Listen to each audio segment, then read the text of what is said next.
Bien, oramos y comenzamos. Padre, en el nombre del Señor Jesucristo, en este día venimos a tu casa y estamos gozosos, estamos disfrutando de tu presencia, de tu restauración, estamos disfrutando tu amor y en este día queremos honrarte, seguirte honrando, pero queremos escuchar tu palabra. Queremos ser instruidos por el Espíritu Santo este día. Espíritu Santo, por favor, quédate con nosotros, sé nuestro maestro, nuestro instructor. Danos la capacidad de entendimiento y de comprensión y de asimilación a la palabra. Nos sometemos bajo tu autoridad y bajo la autoridad de la palabra. Gracias en el nombre de Jesús. Amén. Hoy vamos a iniciar el siguiente propósito. ¿Saben cuál es?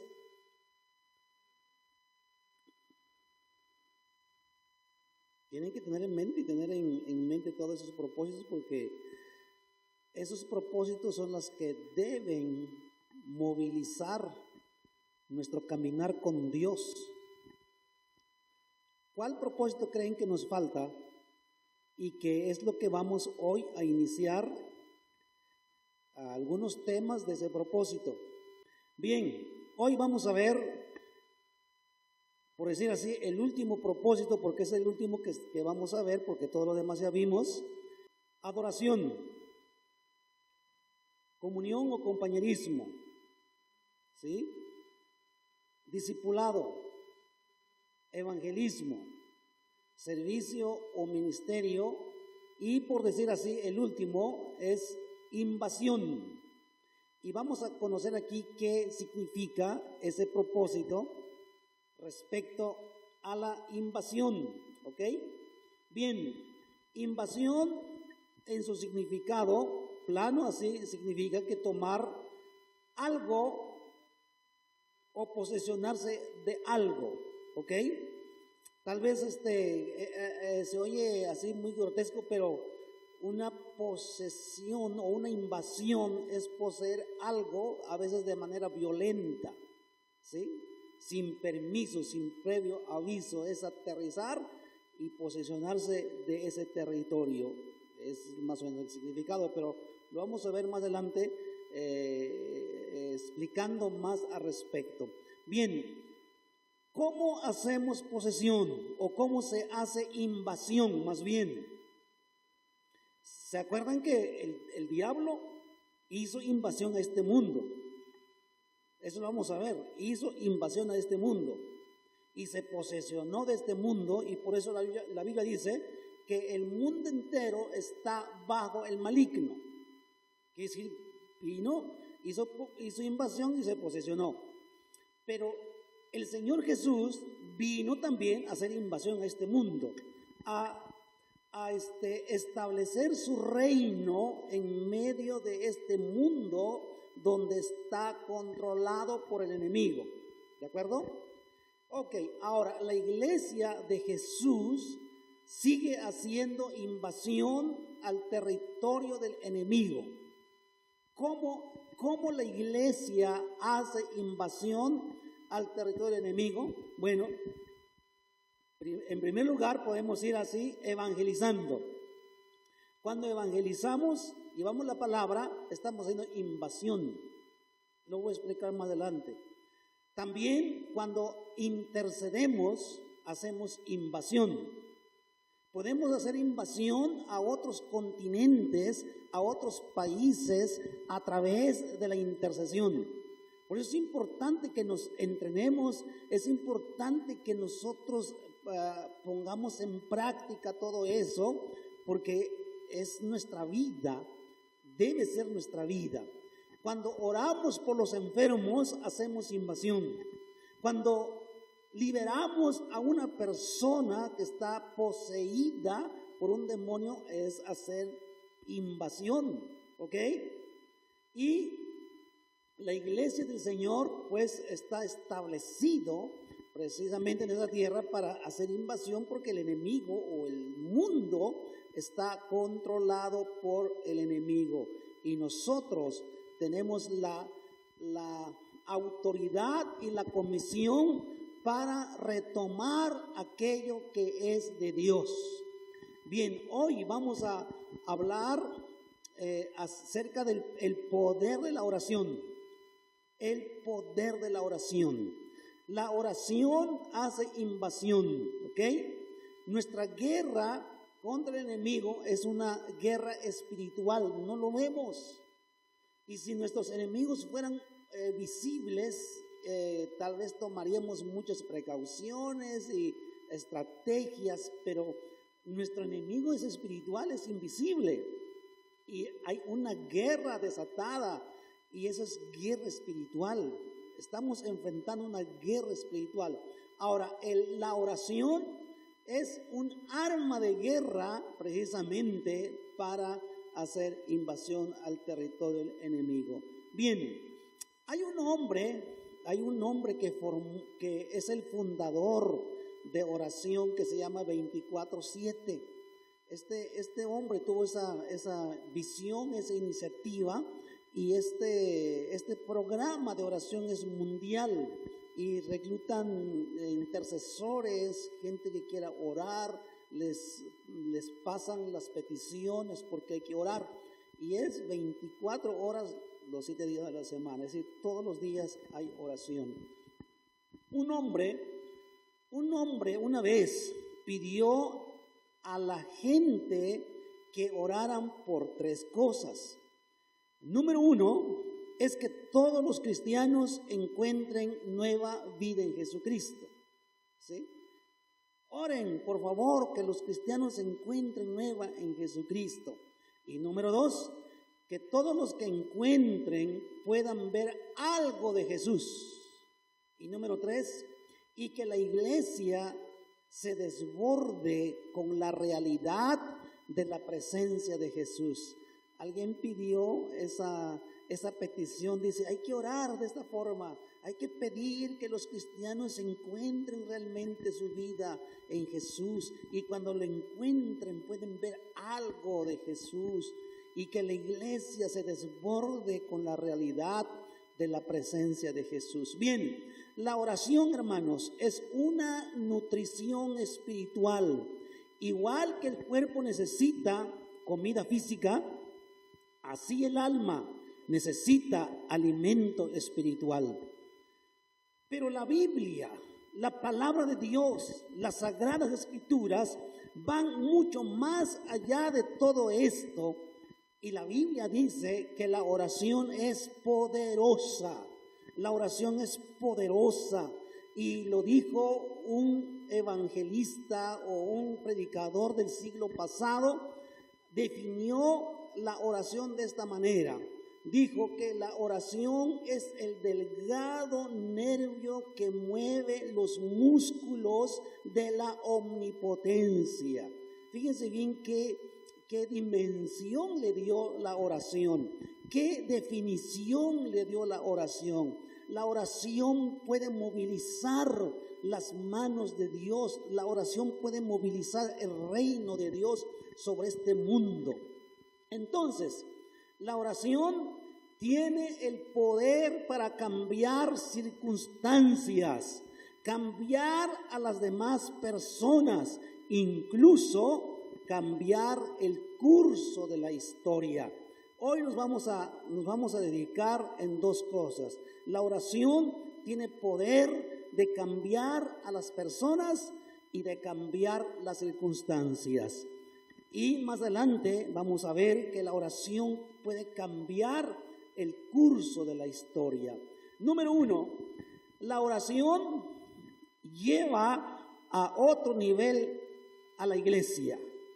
Fíjense bien, cuando una iglesia ora y la iglesia se convierte en cristianos, discípulos que oran, la oración los lleva a otro nivel. Así que yo les quiero exhortar este día que no nos conformemos con lo que oramos, hermanos. A veces llegamos los domingos y venimos corriendo a la carrera tarde y queremos que todo esté bien y que todo esté, pero estamos dejando a un lado la oración. Y la oración es sumamente importante porque la oración es la que nos va a elevar a otro nivel como hijos de Dios, como discípulos. Y si no oramos, no nos convertimos en una congregación que ora, no vamos a pasar a otro nivel, siempre vamos a estar estancados, siempre vamos a estar viviendo en un nivel bajo. Y ese es lo más terrible y ese es el más gusto que le da el enemigo, que una iglesia no ore, que una congregación, que sus miembros no oren. Y para colmo, que ni saben cómo orar, no saben cómo orar. Oye, ¿por qué no oras? No sé cómo orar. ¿Y cómo que no sabes? ¿No te enseñaron desde un principio cómo orar? Ese es el colmo de los hijos de Dios o de los creyentes que no saben cómo orar. Bien, ¿qué hizo que la iglesia primitiva fuera tan poderosa? ¿Qué es lo que le llevó a ese nivel? Porque cuando tú estudias o lees el libro de los Hechos, te vas a dar cuenta que la iglesia era tremenda, una iglesia poderosa en todos los aspectos de su vida. Pero la pregunta, ¿qué es lo que le hizo que lo llevara a ese nivel? Pues bueno, la respuesta es que tenían una vida de oración. Esos primeros creyentes, nuestros primeros hermanos, el comienzo de la fundación de la iglesia de Jesucristo aquí en la tierra, es que eran cristianos y discípulos de oración. Digan conmigo, eran discípulos de oración. Y nosotros tenemos que aprender y seguir ese ejemplo, ese modelo. Si queremos ser una iglesia de otro nivel espiritualmente, necesitamos aprender a ser personas de oración. Entonces, hermanos, la oración se convirtió un hábito regular o un hábito diario, en lugar de regular, diario. La oración se convirtió en un hábito diario de los primeros hermanos de la iglesia cristiana. En Hechos, capítulo 1 y en el versículo 14 encontramos lo siguiente. Dice, todos estos perseveraban unánimes en oración. ¿Se fija? Todos estos se refieren a los hermanos. Después de que el Señor Jesús ascendió, los discípulos que se quedaron, los apóstoles y todos los que creyeron en Jesús, se refiere a ellos. Todos estos perseveraban unánimes en oración y ruego con las mujeres y con María, la madre de Jesús, y con sus hermanos. Aquí vemos los hermanos de Jesús. Dicen los católicos que Jesús no tuvo hermanos y la Virgen María fue virgen y siempre virgen y así. Y ellos niegan que no son sus hermanos, son sus primos y sobrinos y quién sabe qué tanto. Pero la Biblia no miente. Aquí vemos los hermanos de Jesús que están ahora con los discípulos, que durante la vida de Jesús ellos no creyeron que era el Mesías. Dicen, ¿cómo tú vas a ser el Mesías? Eres nuestro hermano mayor y es más, dicen que pues, no eres legítimo. ¿Cómo vas a ser el Mesías? No creían en él. Pero después de su resurrección se convencieron de que sí era el Mesías. Y aquí aparece más adelante, por ejemplo, Jacobo y bueno, todos los hermanos. Y dice aquí la Biblia que a menudo se reunían para orar. ¿Ok? Se reunían para orar. Es decir, no se reunían a una reunión o un culto sin orar. Se reunían para orar. Es decir, oraban más que otra cosa. Y hoy en día a veces hacemos más cosas menos orar. más actividad y menos orar. Entonces, si hacemos más cosas y no oramos, entonces no vamos a aprender a orar y no vamos a hacer una iglesia que realmente es de oración. ¿Sí? Entonces, los primeros discípulos eran gente de oración, eran personas de oración, hombres y mujeres que oraban y se reunían y no perdían el tiempo, sino orar. Ok, escuchaban la palabra, predicaban, pero oraban. Capítulo 2, en el versículo 1, dice: cuando llegó el día de Pentecostés, estaban todos unánimes juntos, ¿ok? Es decir, unos días después del capítulo 1. Y seguían juntos, unánimes juntos. Y no estaban cotorreando, ¿ok? No estaban allí contando historias, sino orando. Avanzamos el capítulo 3, en el versículo 1, y miren lo que vamos a encontrar. Pedro y Juan subían juntos al templo, ¿a qué? Sígueme con su Biblia. A la hora de la oración. ¿Y quiénes eran? ¿Y quiénes Pedro y quién es Juan? Los apóstoles, ¿ok? Los discípulos y los apóstoles subían juntos al templo a la hora novena de la oración. En este momento temprano de la historia de la iglesia, porque aquí apenas la iglesia está recién fundada, recién establecida en Jerusalén, en la tierra, pues bueno, en este momento de la historia de la iglesia, los cristianos o los discípulos más bien, todavía oraban en el templo o en la sinagoga, ¿ok? Y dice que la hora novena, que es aproximadamente las 3 de la tarde. ¿Qué se refiere esto? Los judíos acostumbraban orar 3 veces al día. Nada más como judíos acostumbraban orar 3 veces al día. En la mañana, que es a las 9 de la mañana más o menos, en la tarde, que es a las 3 de la tarde, y en la noche es a la puesta del sol, es decir, cuando ya se está desapareciendo el sol, es la hora de la oración. Y precisamente es cuando comienza el día. Bien, en estos horarios, los judíos devotos y los gentiles temerosos de Dios a menudo iban al templo a orar. Entre ellos encontramos a Pedro y a Juan, iban al templo a las 3 de la tarde, que era la hora de la oración. ¿Se fijan? Y ellos podían decir: no, nosotros estuvimos con el Maestro Jesús, nosotros estuvimos con Jesús y nos dio autoridad y nos dio poder y nos comisionó y somos apóstoles. No necesitamos orar, que los demás oren.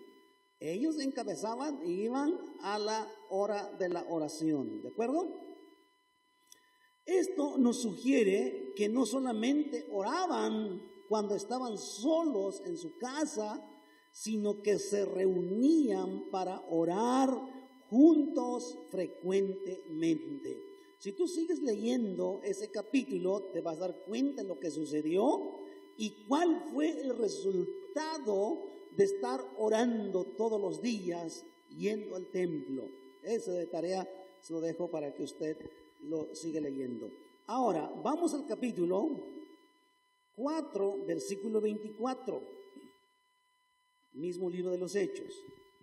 Aquí vamos a encontrar otra información. Dice: y ellos, habiendo oído, alzaron unánimes la voz a Dios y dijeron: soberano Señor, Tú eres el Dios que hiciste el cielo y la tierra, el mar y todo lo que en ellos hay.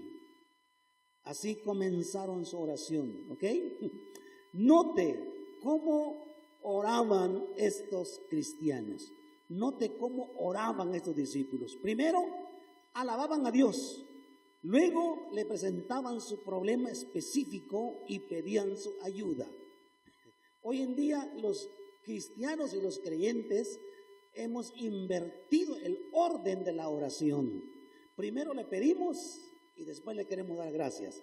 Primero le pedimos a Dios y si Él nos da, pues si nos acordamos le damos gracias, si no, pues no. Pero según la Biblia, según la palabra, es que primero le alababan, oraban, lo exaltaban y luego le presentaban sus problemas específicamente y pedían su ayuda. No le pedían que quitara el problema, sino ayuda para enfrentar el problema. Y uno dice, no, pues eso está todavía más tremendo. ¿Cómo que si tengo un problema y le voy a decir a Dios, Dios no me quites el problema, solamente ayúdame a enfrentar el problema? Pero lo maravilloso es que muchas de las veces Dios nos ayuda y nos quita el problema. Amén. Y eso es maravilloso. Pero en esta ocasión aquí en la Biblia encontramos que ellos no pidieron que se los quitara, sino que les dé la gracia y la ayuda. Este es un modelo, hermanos, para nosotros que debemos seguir cuando oramos. Podemos pedir a Dios que quite nuestros problemas. Él podría hacerlo y lo ha hecho por su misericordia y por su amor. Por amarnos tanto, Dios ha solucionado nuestros problemas. Nadie puede decir que no es cierto. Dios ha solucionado nuestros problemas, nos ha sanado, nos ha liberado tantas cosas y gracias al Señor. Pero debemos reconocer, hermanos, que en algunas ocasiones Él va a dejar el problema en su lugar y nos dará la gracia para enfrentarlo. Y si buscamos un ejemplo, lo encontraríamos precisamente con Pablo. Y Pablo, no sabemos exactamente cuál era su problema, pero dice, he rogado al Señor 3 veces, pero el Señor me dice, bástate de mi gracia. Y se quedó así. Es solamente como un ejemplo. Bien, en este versículo, o en este pasaje, o en este episodio de la Biblia, la oración es el terreno donde se prueba nuestra fe. La oración es el terreno donde se prueba nuestra fe.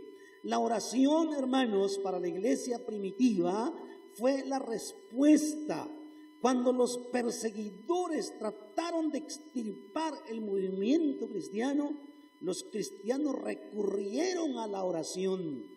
No se asustaron, no huyeron, no fueron con el gobierno, sino que recurrieron a la oración. A menudo, hermanos, las cosas que amenazan con sofocar o destruir a la iglesia vienen a ser los medios de preservación y avance. ¿Ok?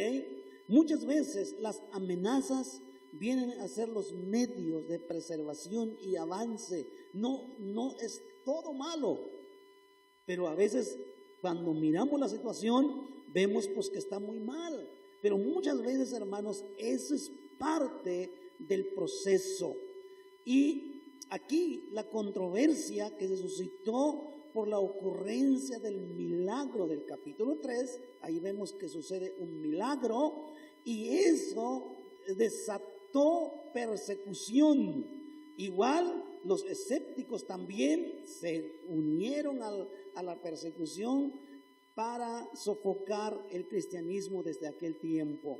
Pero los primeros discípulos sabían exactamente si el cojo sanaba, si el cojo se levantaba de ese lugar, entonces el nombre de Jesús y el poder de Jesús y su autoridad quedaba claramente confirmada que Jesucristo está vivo y que puede hacer milagros.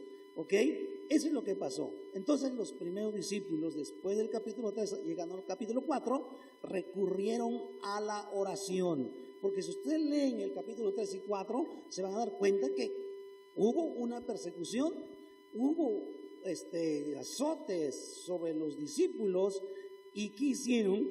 Ellos fueron al Señor, adoraron y le presentaron su problema. ¿Cuáles fueron los resultados? Pues gracia sublime y entusiasmo, y un poder y una unidad muy grande que se confirmó más la iglesia. Hermanos, entonces los primeros cristianos nos enseñan cuál es el camino hacia la comprobación de la realidad de nuestra fe. Ni la discusión, ni los argumentos, pero sí la oración. La oración es poderosa. La oración lleva a la iglesia a otro nivel. Si nosotros, hermanos, como congregación, venimos y oramos, pero yo les quiero animar que necesitamos orar más, ¿de acuerdo? No estamos diciendo, pues es que es domingo y es un día de alabanza y de adoración y de meditación de la palabra, y a veces pasamos a orar y solamente Dios, ya estamos aquí en tu casa y gracias por traernos y queremos adorarte y queremos tu presencia. Eso está bien, pues qué bueno, pero yo creo que necesitamos implementar un poquito más la oración. Número 2, la oración es en el nombre de Jesús, ¿ok?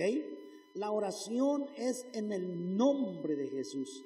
La oración cristiana es poderosa porque oramos en el nombre de Jesús. No es en el nombre nuestro, sino es en el nombre de Jesús. Hechos, capítulo 16, versículo 16 al 18, vemos qué pasó allí en este pasaje. Aconteció que mientras íbamos a la oración, ¿se fijan? Se vuelve a encabezar. Nos salió al encuentro una muchacha que tenía espíritu de adivinación, la cual daba gran ganancia a sus amos adivinando.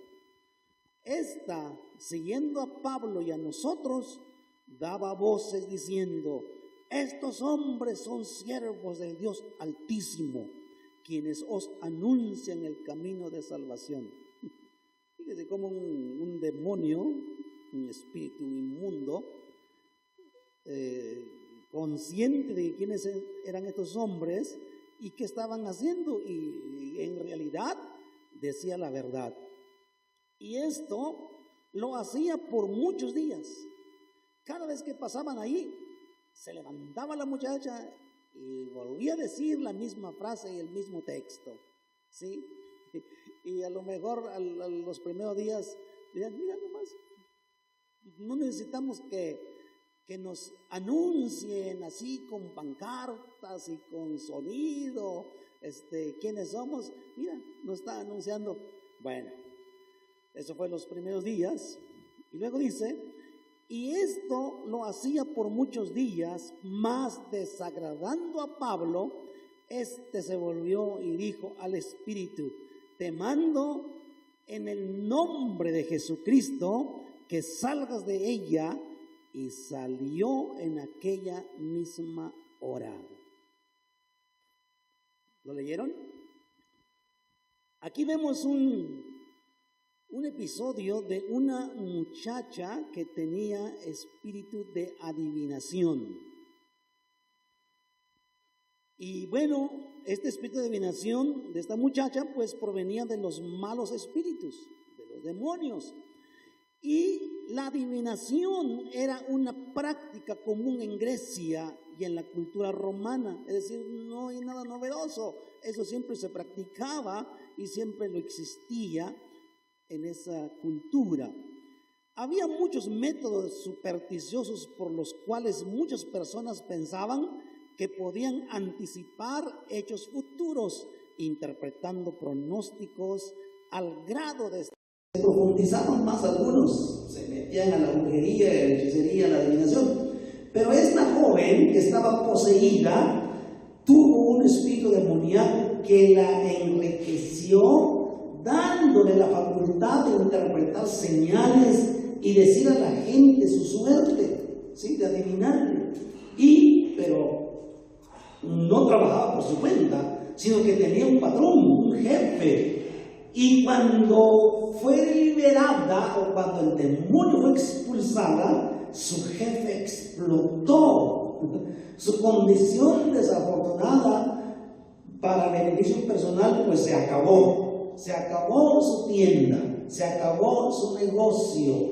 ¿Y qué pasó? Pablo era el culpable. Pablo fue el culpable. ¿Qué hay que hacer con Pablo? Pues hay que perseguirlo. Entonces Pablo fue perseguido en la ciudad de Filipos,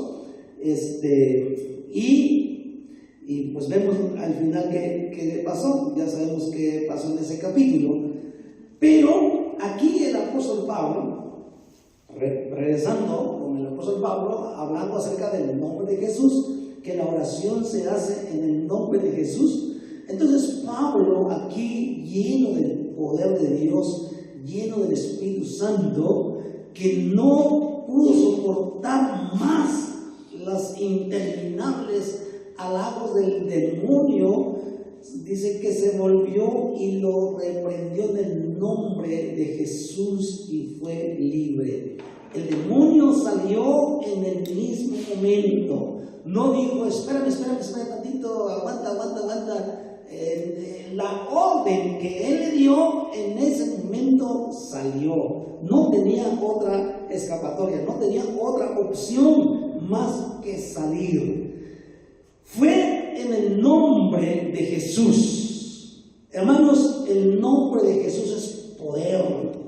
El nombre de Jesús es una de nuestras armas espirituales contra el mundo oscuro, contra el mundo de las tinieblas. Y la única manera de enfrentar el poder del demonio es mediante el nombre de Jesús. Ningún demonio puede con Jesús. Él nos libera de las fuerzas demoníacas, como transformó totalmente la vida de esta joven. Él lo puede hacer. Entonces, la oración se hace en el nombre de Jesús. Y en el nombre de Jesús suceden milagros. En el nombre de Jesús suceden cosas extraordinarias. En el nombre de Jesús nuestra dimensión cambia. Cuando la dimensión de Dios viene a esta dimensión cambia y suceden cosas extraordinarias. No en vano, la Biblia dice que Dios lo exaltó hasta lo sumo, refiriéndose a Jesús, y le dio un nombre que es sobre todo nombre, para que en el nombre de Jesús se doble toda rodilla, los que están en el cielo, en la tierra y debajo de la tierra, y toda lengua confesará que Jesucristo es el Señor, para la gloria de Dios. Entonces el nombre de Jesús es poder, hermanos. Cuando oramos, tenemos que orar en el nombre de Jesús. Y si nos toca un momento de liberar a una persona, es en el nombre de Jesús. Ese nombre está vigente. El poder del nombre de Jesús está vigente. Por eso dice el libro de Hebreos que Jesucristo es el mismo ayer, hoy y por los siglos. Ese nombre permanece. Ese nombre sigue siendo poderosa. Ese nombre sigue siendo poderoso. Ese nombre es el nombre de nuestro Señor Jesucristo. Y en ese nombre podemos orar por los enfermos y sanarán. Número 3. La oración cambia a la gente. ¿Ok? La oración cambia a la gente, a las personas. Hablando de esta muchacha que tenía espíritu de adivinación, cuando fue liberada de las fuerzas demoníacas, fue transformada totalmente, volviendo a su estado estado normal. El demonio se fue, quedó libre la muchacha como una persona normal. ¿Cuál fue la causa? Solamente por mencionar el nombre de Jesús, el apóstol Pablo. Solo decirle, vas a ser libre. Y me imagino que esta muchacha probablemente conoció más de Jesús, probablemente fue parte de los discípulos. Es una probabilidad, no estoy asentando. La mujer o esta muchacha era una esclava que había ganado mucho dinero para sus amos, los cuales al final este hombre se enfureció por haber perdido sus poderes sobrenaturales de aquella que era su esclava. Pero esta mujer fue libre, fue transformada, fue cambiada. A continuación, esta misma historia de Hechos 16, vamos a ver allí que hubo otra persona que fue cambiado, ¿ok? Que fue cambiado. Pero el paso número 4 es la oración, cambia las circunstancias. Estamos diciendo que la oración es poder, la oración tiene poder, la oración tiene poder, cambia a las personas, pero también cambia las circunstancias. Nos quedamos en Hechos 16 y vamos a seguir leyendo del versículo 19 en adelante, porque ahí nos quedamos. Y ahí vamos a ver que cuando fue liberada, esta muchacha, se levantó una turba contra él y echaron mano a Pablo y Silas. La multitud que se levantó para atacar a estos hombres, pero aquí vemos claramente lo que sucedió. Algunos de nuestros puntos de vista puede ser que lo que sucedió allí con la vida de Pablo pues eran injustos porque si liberó a una muchacha, la llevó a la normalidad, ¿por qué la gente se molestó? Pero muchas veces los ataques no son necesariamente una señal de fracaso, pueden ser lo contrario, una señal de éxito. Aquí, en este caso, si analizamos lo que sucedió Pablo, podemos decir, pues qué mala onda, ¿por qué lo azotaron? ¿Por qué los encarcelaron? ¿Por qué los lastimaron por dejar libre a una mujer, por orar por ella? Pero también podemos ver eso, que no es una señal de fracaso, sino que es una señal de éxito. ¿Por qué? Porque aquí claramente vamos a ver que Pablo y Silas hicieron invasión al reino de las tinieblas, hacían invasión a una vida que estaba posesionada, una vida que estaba controlada por un demonio. Y Pablo y Silas dijeron, vamos a hacer invasión y vamos a liberar y vamos a rescatar esta vida. Entonces, ¿qué hicieron? Pues eso es lo que hicieron. ¿Y qué pasó? Fue una señal de éxito en el reino de los cielos. Y a continuación vemos en esa misma historia que los magistrados se dieron a la presión y ordenaron que se les arrancaran los vestidos, los azotaran severamente y los confinaran en una prisión bajo fuerte custodia y los sujetaron sus pies. Ahí lo vemos en ese mismo pasaje, en el versículo 20, dice: y presentándolos a los magistrados dijeron: estos hombres, siendo judíos, alborotan nuestra ciudad y enseñan costumbres que no nos es lícito recibir ni hacer, pues somos romanos. Y se agolpó el pueblo contra ellos, y los magistrados, rasgados las ropas, ordenaron azotarles con vara. Después de haberles azotado mucho, los echaron en la cárcel, mandando al carcelero que los guardase con seguridad, el cual, recibido este mandato, los metió en el calabozo de más adentro y les aseguró los pies en el cepo. ¿Se fijan? ¡Qué injusticia! ¡Qué injusticia!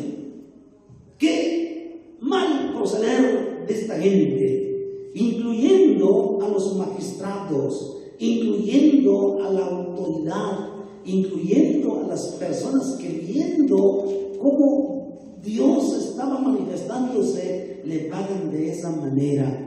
Pero el guardián de la cárcel, hermanos, tenía que estar acostumbrado a que la gente allí enojada, maldiciendo y jurando, que los encarcelaban, pues no estaban contentos.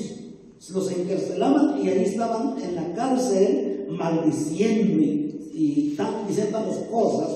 En contraste, cuando vean Pablo y a Silas, no estaban maldiciendo ni estaban diciendo groserías, sino que los vio orar y cantar himnos a Dios. En el versículo 25 dice eso.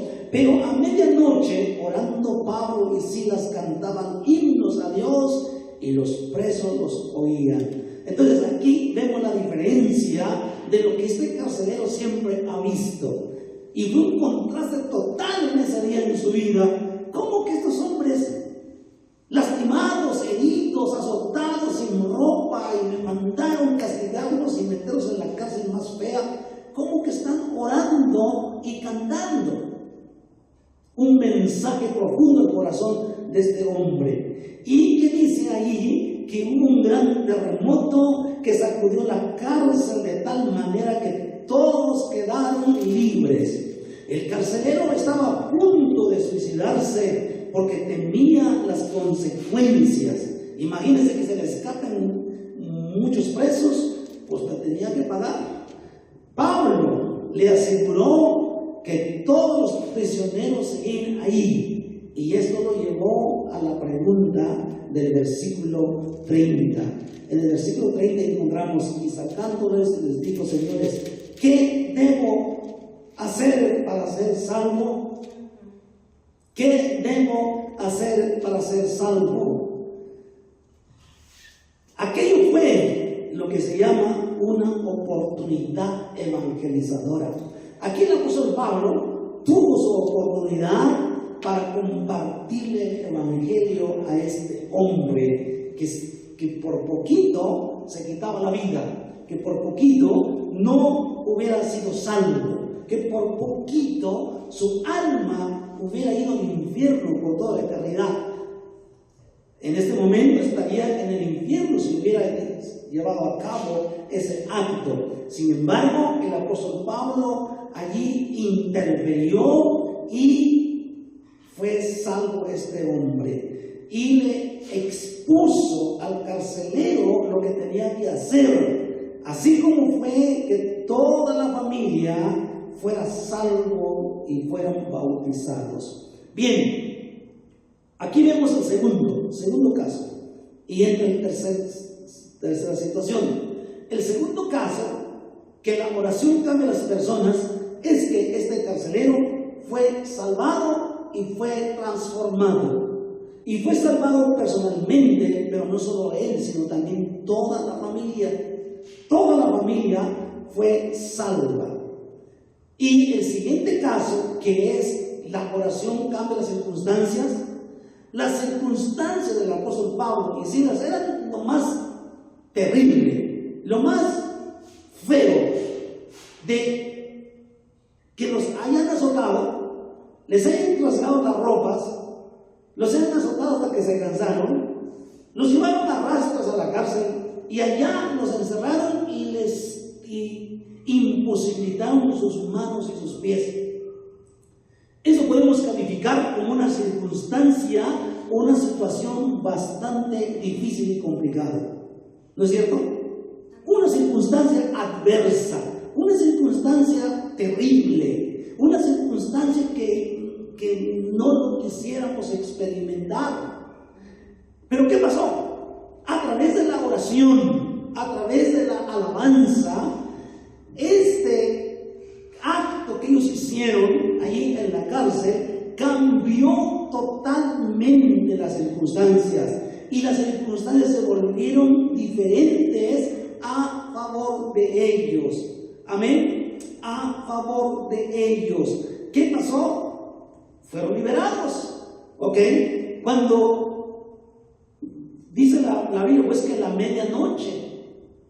Entonces, ellos tenían que pasar toda la noche en la cárcel y al día siguiente a ver a qué horas los iban a liberar para llevarlos otra vez a juicio y ver más su problema.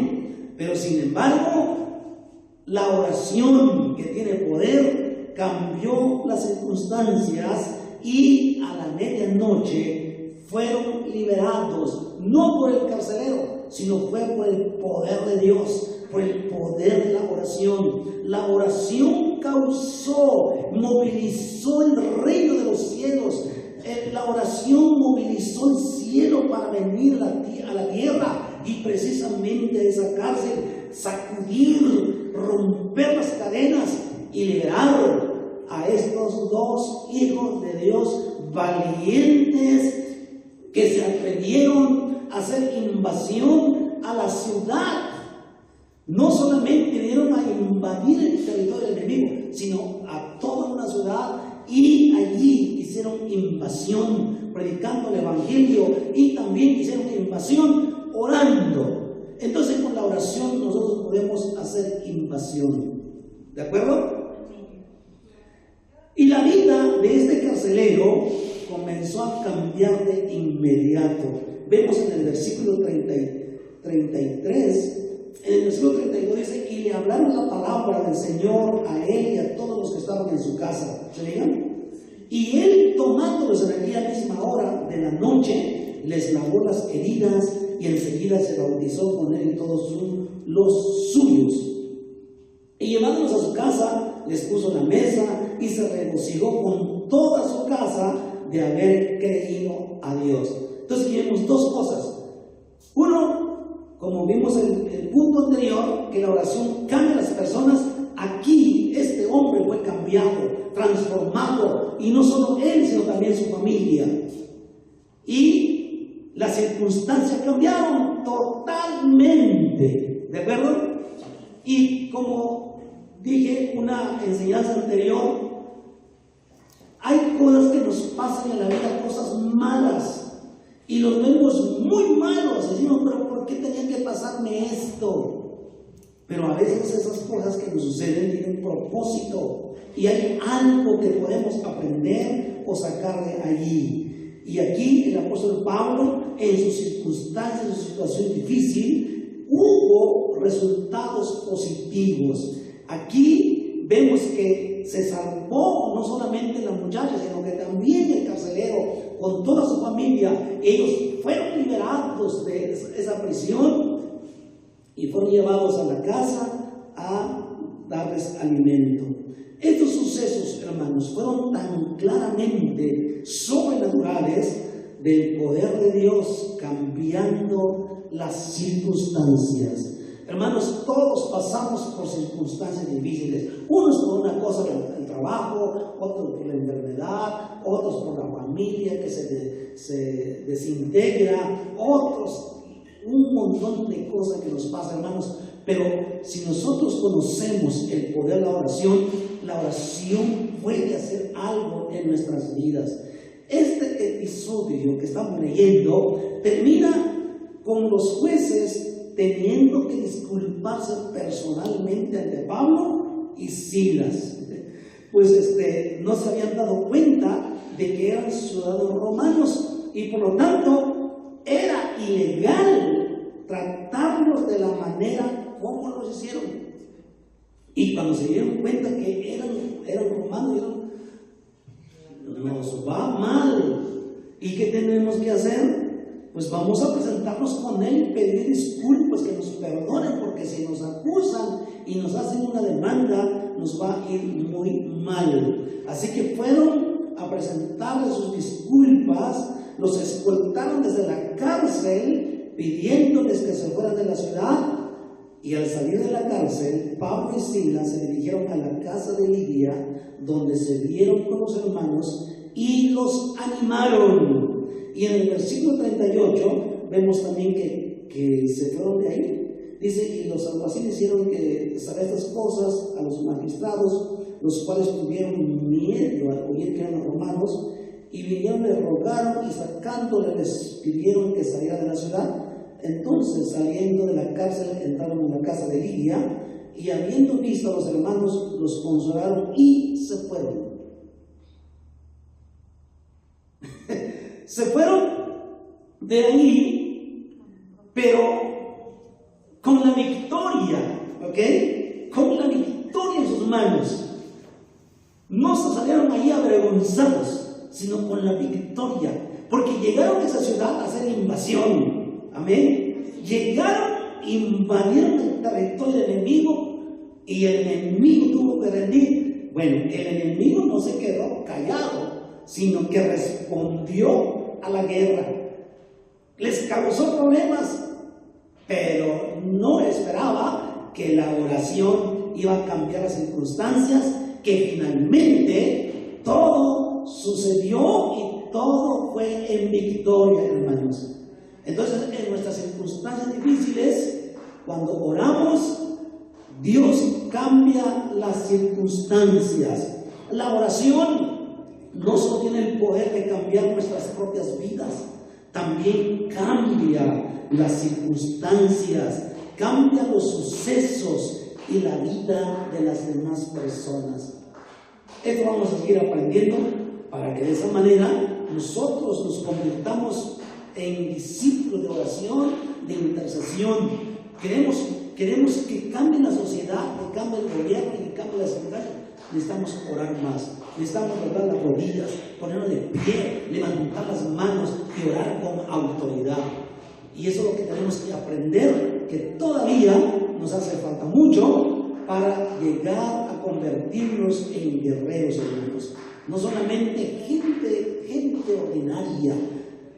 El reino de Dios está cansado de tener cristianos ordinarios, está cansado de tener creyentes nada más que vienen y calientan una silla y vienen de vez en cuando a la iglesia. El reino de los cielos requiere discípulos comprometidos, que la oración no solamente que de vez en cuando lo hacen, sino que se convierta en un hábito, un estilo de vida, y no solamente para ellos, sino que para cambiar el mundo, inclusive el destino de la nación y de este mundo. Entonces, hermanos, necesitamos ponernos bien las pilas, como se dice. Oramos. Padre, gracias te damos en este momento por tu palabra. Y ya sabemos ahora que la oración tiene poder. La oración puede cambiar las personas. Y cuando oramos en el nombre de Jesús, suceden las cosas. Y también la oración puede cambiar nuestras circunstancias. Padre, en el nombre de Jesús, en este momento, nuestra circunstancia presente en el nombre de Jesús se cambie ahora mismo. Cambie las circunstancias. Toda dolencia fuera en el nombre de Jesús. Toda enfermedad fuera en el nombre de Jesús de Nazaret.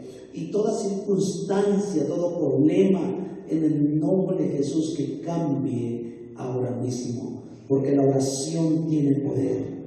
Gracias, Espíritu Santo. Amén. Amén.